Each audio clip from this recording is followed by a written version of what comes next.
Bonjour à tout le monde, coucou à tous ceux que je connais et bienvenue à tous ceux que je ne connais pas. Je m'appelle Janine Lorca, je suis la directrice pédagogique de Pédagovia, c'est le pôle de formation de l'Association nationale Irène Popard.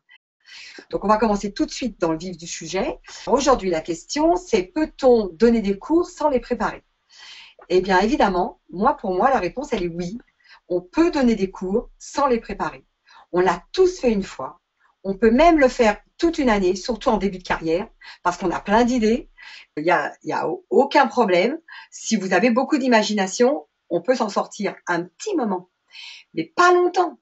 Après, vous allez commencer à tourner en rond, vous allez tomber dans la routine, il va y avoir un certain malaise dans vos cours, et là, vous allez vous poser des questions. Vous allez vous dire non, on peut pas continuer.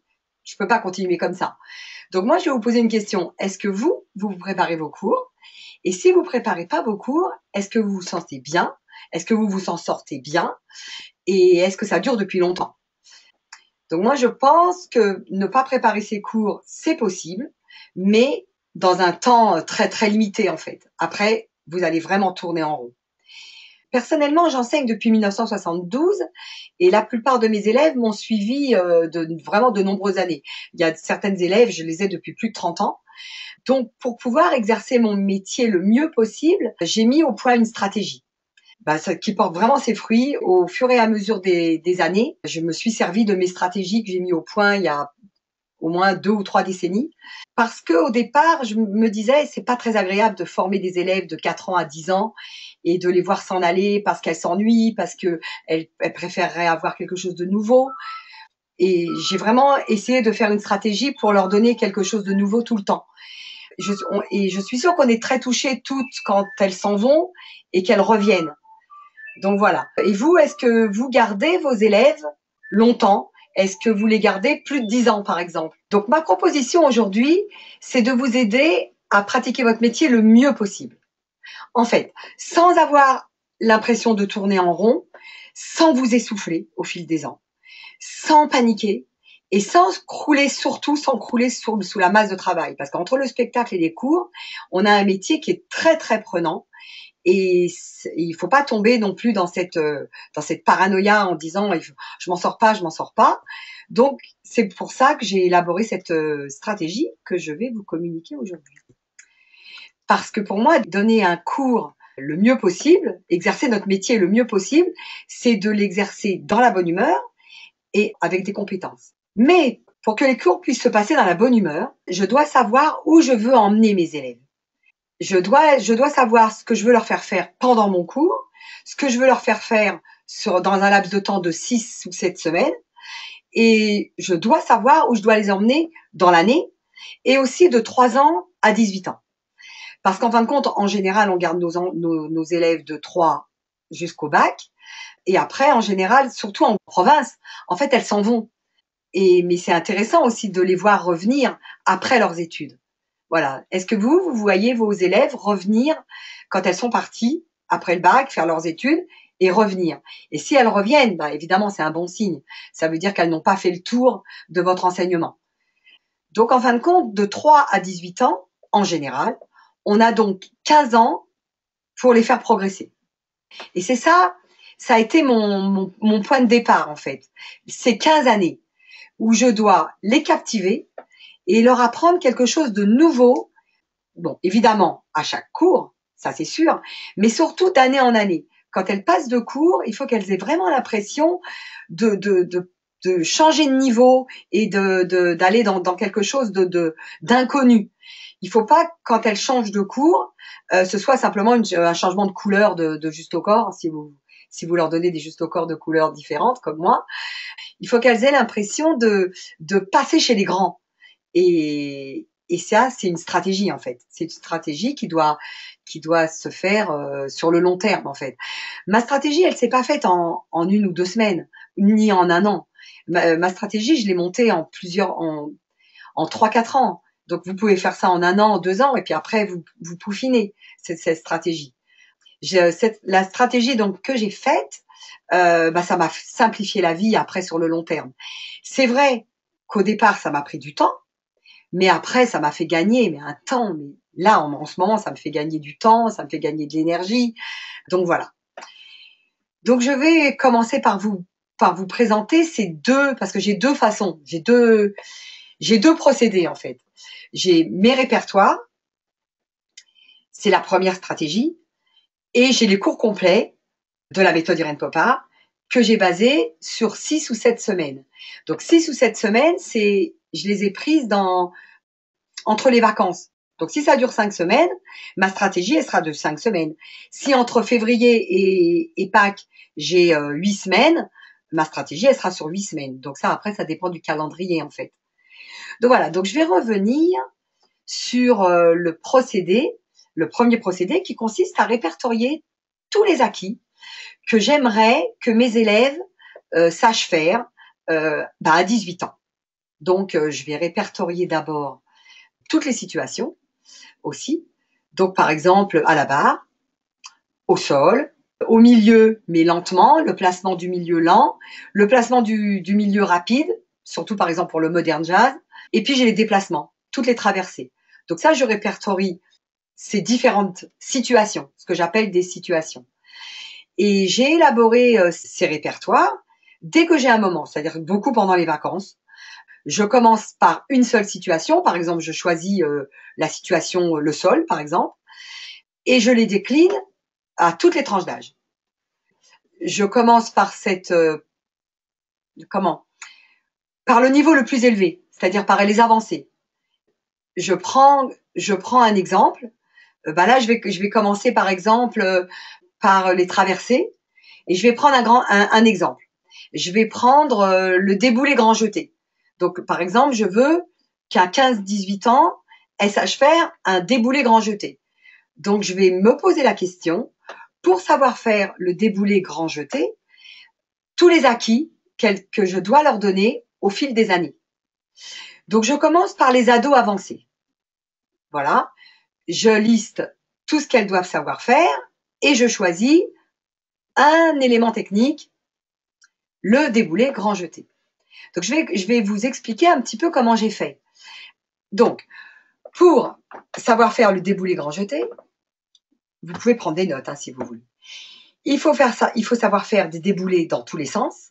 Il faut savoir faire des grands jetés avec des ports de bras, des grands jetés dans tous les sens également. Et donc, pour aborder cette difficulté technique, il faut qu'à 13-14 ans, je prévoie ces difficultés séparément. Donc, les difficultés pour les déboulés grands jetés, c'est savoir faire des déboulés, évidemment. Il faut savoir faire des grands battements, il faut avoir de la souplesse, il faut savoir faire des grands jetés. Donc, à 13-14 ans, je vais placer dans les placements, je vais placer des traversées de déboulés avec spirale, droite et gauche, de façon à leur apporter quelque chose de nouveau. Je vais placer dans la souplesse, je vais placer des grands battements en déplacement, pas des grands battements à la barre, mais des grands battements en déplacement, et je vais rajouter des ports de bras pour qu'elles soient libres de leurs jambes et de leurs bras. Et dans les sauts, je vais faire des grands jetés à la seconde, en arrière, en avant. Mais si, dans les 13-14 ans, elles doivent pouvoir faire ces 3 difficultés, il faut que je prévoie à 11-12 ans, je dois les faire commencer à travailler les déboulés en traversée, les grands battements en déplacement et les grands jetés avec des bras en opposition. Voilà. Mais si à 11-12 ans, elles doivent savoir faire ces 3 difficultés, il faut qu'à 9-10 ans, je commence à les faire travailler les déboulés avec le placement de la tête, les grands battements, les développer, des battements développés, des battements raccourcis à la barre, et les grands jetés. Alors là, dans les 9-10 ans, elles vont savoir faire des grands jetés, mais je ne vais pas m'occuper des bras en opposition. Simplement des grands jetés, bras tendus, jambes tendues. Mais si à 9 ans, elles doivent pouvoir faire ces 3 mouvements, j'en déduis qu'à 7-8 ans, elles doivent commencer à faire les pieds et les bras en opposition. Donc, si je commence à 9-10 ans les grands jetés, à 7-8 ans, je vais leur faire des pas chassés avec des impulsions et les bras en opposition. Je vais travailler les mains au sol, c'est-à-dire la souplesse, donc à 7-8 ans, la souplesse, et les grands battements à la barre. Donc en fin de compte, je vais savoir qu'à 9-10 ans, je dois commencer les grands jetés à 9 ans, et je sais qu'à 7-8 ans, je dois commencer les déboulés. Voilà, donc c'est des repères comme ça que je me donne. Et donc sur ma liste des 5-6 ans, eh ben je vais inscrire jambes tendues, pointer les pieds, pas chasser change de pied, plus les bras, pas forcément en opposition avec les deux bras pareils. Et donc je vais décliner toutes ces difficultés jusqu'à mes tout petits. Donc en fin de compte, on va vous demander est-ce que vous avez structuré votre travail comme ça? Et si oui, ou sinon plutôt, comment faites-vous? Comment faites-vous pour structurer un déboulé grand jeté? Est-ce que vous les lancez tout de suite à 12 ans? Allez, faites-moi un déboulé grand jeté. Et puis c'est très empirique en fait. Elles vont apprendre sur le tas, avec plus ou moins de difficultés. Vous allez passer 3 heures à leur expliquer comment prendre leur appui, comment tourner, comment passer la tête, comment placer les bras. Et vous allez perdre un temps fou en fait. Vous allez les prendre à 11-12 ans, vous allez leur essayer de leur faire ça. Vous allez les énerver, vous allez vous énerver, vous allez vous épuiser. Et donc, voilà, c'est pour ça qu'il faut une démarche qui vous convienne et qui convienne à vos élèves. Donc voilà, donc à partir du moment où j'ai réfléchi à tout ça, donc ça, je le fais pendant les vacances. Hein, je prends un élément, je prends une situation, que ce soit à la barre, que ce soit au milieu, que ce soit en traversée. Donc, je fais ça pendant les vacances. Et si je prends ma démarche à l'envers, bah, sur mes répertoires, je vais simplement écrire, pour le répertoire des 5-6 ans, je vais marquer pas chasser, change de pied, plus bras. Tendre les jambes, pointer les pieds. Sur le répertoire des 7-8 ans, je vais marquer pas chasser, change de pied, plus bras en opposition. Main au sol, jambes tendues, plus grand battement à la barre. Et je vais marquer aussi également déboulé droite et gauche. Ensuite, pour les 9-10 ans, sur mon répertoire, il y aura marqué déboulé droite et gauche avec placement de la tête, ce que je n'aurais pas fait à 7-8 ans. À 7-8 ans, je leur casse pas la tête avec le placement de la tête, justement. Je le fais à 9-10 ans. Et puis, à 9-10 ans, dans le répertoire, je vais marquer les grands battements développés à la barre. Et ils auront aussi à faire les grands jetés. À 11-12 ans, les déboulés en traversée. Alors qu'à 9-10 ans, je vais faire des déboulés à droite et à gauche, mais au milieu. Là, je vais leur faire des déboulés en traversée. Je vais leur faire des grands battements en déplacement, plus simplement à la barre, où elles ont un appui. Je vais leur faire des grands jetés et je vais rajouter les bras en opposition. Ça, c'est des choses qui vont être nouveaux pour eux. Je vais pas leur faire à 9-10 ans. Comme ça, à 11-12 ans, j'ai des choses nouvelles à leur apporter. Et elles ont l'impression d'avoir grandi. Pareil, à 13-14 ans, je vais rajouter traversée de déboulés avec spirale, droite et gauche, alors qu'elles auront fait juste des déboulés sans les spirales, avec des bras seconde, première. Là, je vais rajouter les spirales, donc c'est quelque chose de nouveau. Je vais rajouter les grands battements en déplacement et je vais rajouter des ports de bras. Au lieu d'avoir les bras toujours à la seconde, je vais leur demander des ports de bras différents, des ports de bras en troisième, en V, etc. Et puis, je vais rajouter des grands jetés à la seconde, puisqu'elles savent faire les grands jetés normaux. Je vais leur rajouter des grands jetés en reculant, des grands jetés à la seconde en développant les jambes, en tendant les jambes, etc. Et à 15-18 ans, sur mon répertoire, il y aura marqué déboulé grand jeté. Et ça aussi, ce sera nouveau. Mais comme elles auront tous les éléments, il n'y aura aucun problème. Ok. Donc maintenant, je vais vous dire à quoi me servent mes répertoires. Si je n'ai pas eu le temps de préparer mon cours, pour n'importe quelle raison, je pioche dans mes répertoires. Et je monte mes chorégraphies en piochant dans ces répertoires.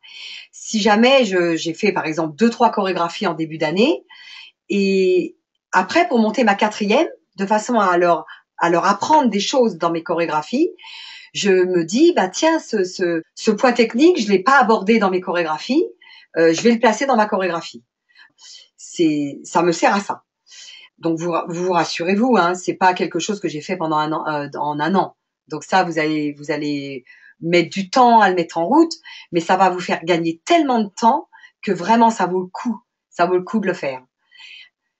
Une fois que j'ai élaboré mes répertoires, en fait, je pioche dedans et je fais travailler un ou deux éléments que je n'ai jamais abordés dans mes cours. Je repère les choses et je dis ah ça je l'ai déjà fait, ça je l'ai jamais fait, ça je vais le faire et ça permet de rebondir à chaque fois sur des choses nouvelles. Et en fin de compte, ces répertoires, ça me permet de préparer un cours très très rapidement et surtout de pas me répéter. Parce que je note à chaque fois, j'ai des petites, j'ai un petit crayon et je fais des petites croix à côté de mes exercices. Et quand je mets une croix, ça veut dire que je l'ai déjà fait. Si je vois que j'ai mis deux croix, ça veut dire que je l'ai fait deux fois. Donc après, j'évite de le faire et je repère les difficultés techniques où il n'y a pas du tout de croix et je les place. C'est une façon de travailler très facile à utiliser pour les débutants et les intermédiaires. Si vous n'avez pas eu le temps de préparer un cours complet, vous pouvez simplement donner des cours complets, donner des cours simplement en piochant dans vos répertoires. Dans la souplesse, vous piochez ça, dans les traversées, vous piochez ça, vous préparez un petit enchaînement par rapport à ce que vous avez travaillé juste avant. Si vous avez travaillé les grands battements, bah dans votre enchaînement, vous mettez un grand battement et voilà, votre cours il est fait en fait. J'ai d'autres astuces aussi dans les répertoires. Je me suis fait des répertoires par module en fait. Par exemple, je me suis fait un répertoire pour le module 1. Le module 1, c'est commander quand on démarre ses cours. Donc je me suis fait avec par exemple, j'ai marqué dans mon répertoire, j'ai marqué un passage à deux par deux. J'ai marqué un passage au sol, un passage en cercle, un passage à la barre, un passage avec du rythme, etc., etc. Et donc ça fait que mes débuts de cours ne seront jamais pareils. Par exemple, je regarde mon répertoire, je dis ah oui tiens, j'ai jamais commencé mes cours deux par deux. J'ai jamais commencé mes cours avec un passage en cercle ou un passage à la barre. Et je le mets et ben voilà, ça fait juste rebondir un cours et les élèves ils auront l'impression de ne jamais commencer la même chose. Même si au départ vous leur faites faire des sautillés et des pas chassés comme dans tous les cours, comme dans tous les modules 1. Parce que ben pour réchauffer le corps, les sautillés, les pas chassés, surtout pour les petits, c'est incontournable en fait. Mais le fait de leur faire des pas chassés deux par deux ou des battements deux par deux, enfin des passages, un passage à la barre, ça change tout en fait. Est-ce que vous avez des questions à ce sujet Oui, pour voir si je Janine, me suis bien exprimée? ouais, Janine, j'ai la question de Lucie qui me demande, pour bien être sûr, est-ce qu'un répertoire, c'est une liste d'éléments techniques? Oui, oui, c'est une liste d'éléments techniques, mais ça peut être également une liste de bonnes idées. Dès que vous avez une bonne idée dans un cours, vous la notez. Ou si jamais voilà, si jamais il y a quelque chose qui a vraiment particulièrement plu à vos élèves, vous en faites un répertoire de bonnes idées. Et ça peut être aussi un petit enchaînement, un petit, pas trop long, mais par exemple, si vous avez eu une bonne idée pour faire travailler les équilibres, euh, danser, par exemple, si vous avez fait un petit enchaînement de 3 fois 8 ou de 4 fois 8 pour faire travailler les équilibres, les arabesques, etc. Vous avez trouvé que c'était dansé, que c'était beau, que vos élèves ont apprécié, vous le notez. Vous n'allez pas vous en servir tous les ans. Mais un jour où voilà, où vous avez dit, bon, bah, j'aimerais bien les faire travailler un petit peu plus particulièrement les équilibres, bah, vous savez que vous avez un répertoire d'équilibre. Voilà. Donc non, c'est pas uniquement que des éléments techniques. Ça peut être beaucoup de choses. Ça peut être des modules incomplets, ça peut être des exercices de rythme complets. Vos répertoires, vous les faites et vous les déclinez dans tous les âges. Voilà. Est-ce que j'ai bien répondu à cette question?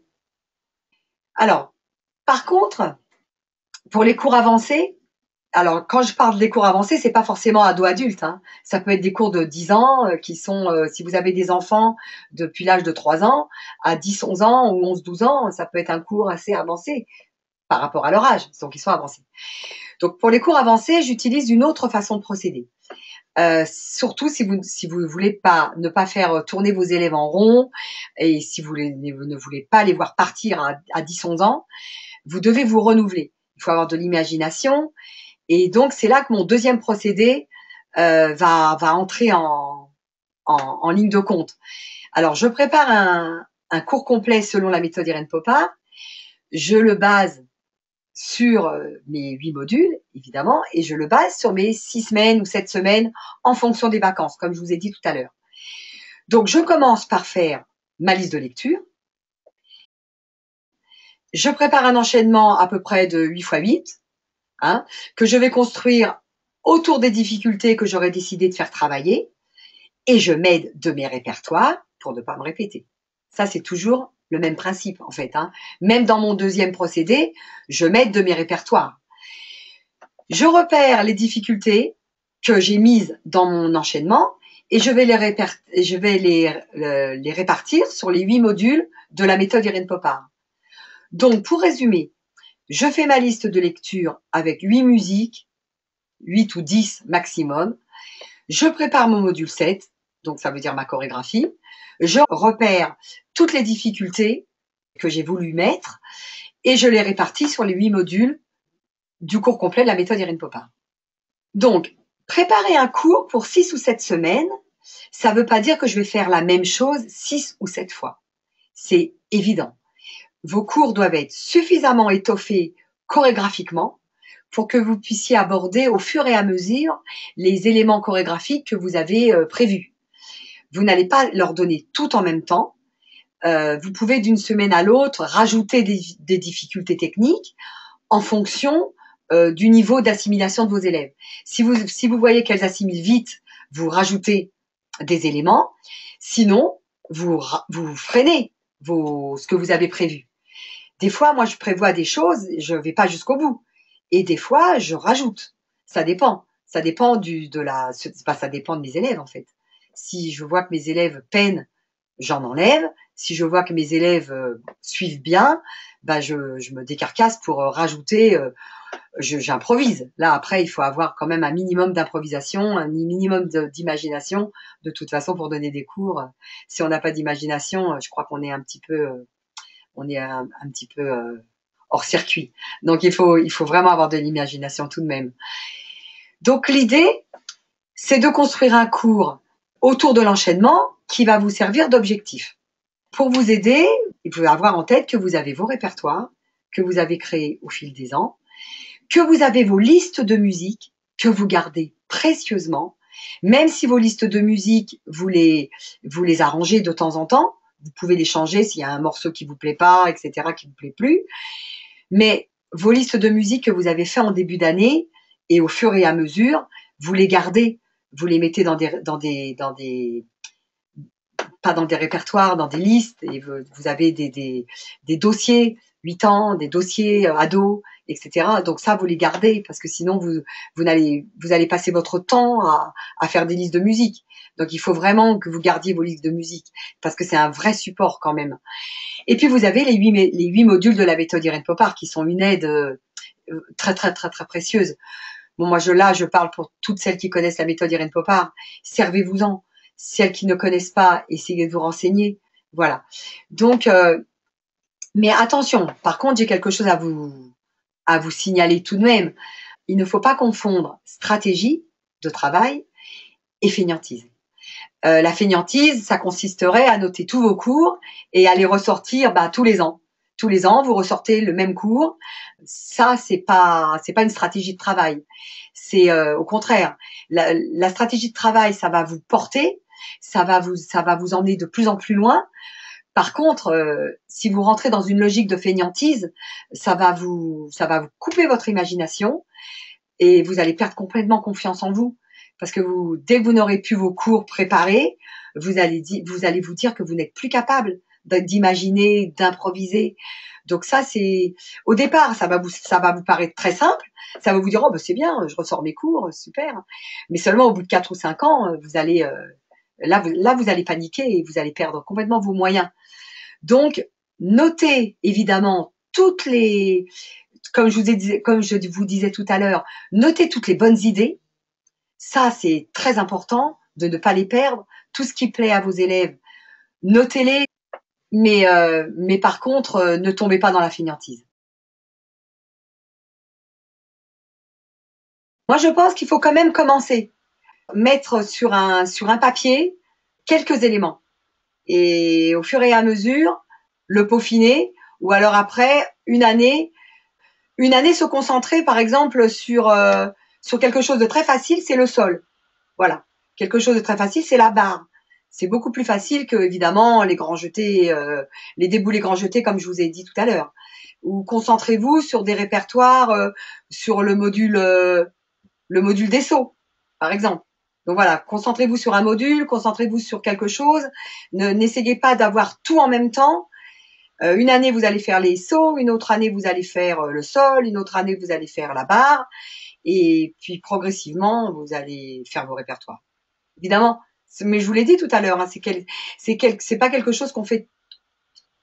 C'est pas quelque chose qu'on fait en une année. Mais une fois que c'est fait, si jamais vous mettez 3 ans à le faire, bah vous mettez 3 ans. Si vous mettez 4 ans, vous mettez 4 ans. Mais une fois que c'est fait, vous allez vous en servir pendant 20 ans. Donc après, même si vous mettez 5 ans à les faire, vous avez quand même 30 ans ou 40 années après à vous en servir. Et après à les peaufiner. Nous avons une question. Est-ce que l'on commence les répertoires dès l'éveil? Oui, je commence dès l'éveil, en fait. Je commence dès l'éveil. Le deuxième procédé aussi, le premier procédé pour l'éveil, ben je pioche dans tout ce qu'elle doit faire, mais c'est facile pour l'éveil. Il y a les pas chassés, il y a les sautillés, c'est très simple. Donc en fin de compte, on commence déjà par ça. On met ça sur plusieurs feuilles. Et puis on dit bah voilà, faut que je leur fasse travailler ça, faut que je leur fasse travailler ça. Faut pas que j'oublie de faire ça. Et après, vous allez voir, par exemple, au mois de mars, vous regardez vos répertoires et vous dites ah tiens, mais j'ai oublié de leur faire travailler ça. Et hop, quand elles arrivent après Pâques, vous leur faites travailler ce que vous avez oublié de leur faire travailler. Voilà. Et vous faites la même chose à 5 ans, etc., etc. Et pareil, pour le deuxième procédé, moi, je construis un cours pour 6 semaines et j'essaye de mettre des éléments techniques et j'essaie d'arriver à la fin des 6 ou 7 semaines, j'essaie d'arriver à un cours complet avec ces tout petits où il y a plein de choses. Alors évidemment, des fois, j'arrive pas au bout parce que mes enfants sont trop dissipés ou sont trop bébés ou etc. Mais j'ai fait quelque chose. Et puis si je m'aperçois que c'est beaucoup trop dur, parce que j'ai préparé pour les 3-4 ans, ben je les passe aux 5 ans. Et je m'aperçois que ça marche. Parce que ça aussi, ça peut arriver. Vous prévoyez un cours complet pour les 7-8 ans, puis vous cassez la tête, vous cassez les reins même. Et vous dites, mais il est bien ce cours pourtant, pourquoi ça n'a pas marché? C'est pas grave, je vais les passer aux 8-9 ans. Et vous apercevez qu'en fin de compte, ça a marché, qu'en 7-8 semaines, elles ont réussi à faire le travail que vous avez prévu. Et en plus, vous vous apercevez qu'en 2-3 semaines, elles l'ont même pas fait. Donc ça veut dire que vous vous étiez vraiment trompé. Si vous l'avez fait au tout petit, et que les 7-8 ans, elles le font en 7 semaines, ça veut dire que vous vous étiez trompé d'âge. Ben, gardez ce cours pour les 7-8 ans. N'est-ce pas parfois difficile de se renouveler sur la façon d'aborder un même pas? Alors non, c'est pas difficile. Aborder un même pas, il suffit de changer la musique, souvent. Vous changez le style de musique. Et par exemple, ben, les grands battements, vous pouvez très bien les faire en déplacement. Voilà, ben là, c'est ce que je vous ai dit tout à l'heure. Ou à la barre, vous pouvez les faire en cercle, vous pouvez les faire 2 par 2. Donc oui, non, on peut essayer. Ben, évidemment, il y a des pas qui vont être répétitifs, mais on essaye. Il faut essayer. Il faut essayer de les incorporer dans un enchaînement chorégraphique surtout. C'est-à-dire qu'en fin de compte, si vous isolez le pas, ça sera toujours répétitif. Mais si vous l'incorporez dans un enchaînement chorégraphique, ça peut pas être répétitif. Préparer une playlist sur une période, cela signifie-t-il qu'on ne change pas du tout au fil de la période? Non, je la change pas. Je la change pas au cours de la période. Si je vois que moi je m'en lasse, je change une musique. voilà. Mais la musique du début ou la musique des sauts, etc. Mais non, je change pas parce qu'en fin de compte, 5, 6 ou 7 semaines pour les enfants, une fois par semaine, c'est pas beaucoup. C'est pas beaucoup. Et vous n'avez pas la même liste de musique dans tous les cours. Donc vous pouvez pas vous en lasser non plus. Même pour le module 1? Alors si votre module 1 est si vous n'avez prévu que des pas marchés, sautillés, courus, là elles vont se lasser. Si votre module 1 est plus élaboré, comme vous n'allez pas faire la même chose à chaque fois sur cette musique, elles vont pas s'en lasser. Parce que la première fois, vous allez faire quelque chose de global. Après, la deuxième fois, vous allez vous servir d'un accent qui est sur cette musique. La troisième fois, vous allez rajouter quelque chose et elles vont pas se lasser. Elles vont pas se lasser parce que ce sera jamais la même chose. À vous de pas faire la même chose, évidemment. On vous dit au revoir. On vous dit merci d'avoir été là. Et puis bonne journée, bon cours, bonne préparation. N'hésitez pas à m'envoyer un mail pour me poser une question sur ce qu'on vient de dire aujourd'hui. Moi, je vous répondrai toujours, il n'y a aucun problème, même me téléphoner. C'est pas défendu. Au revoir et merci beaucoup.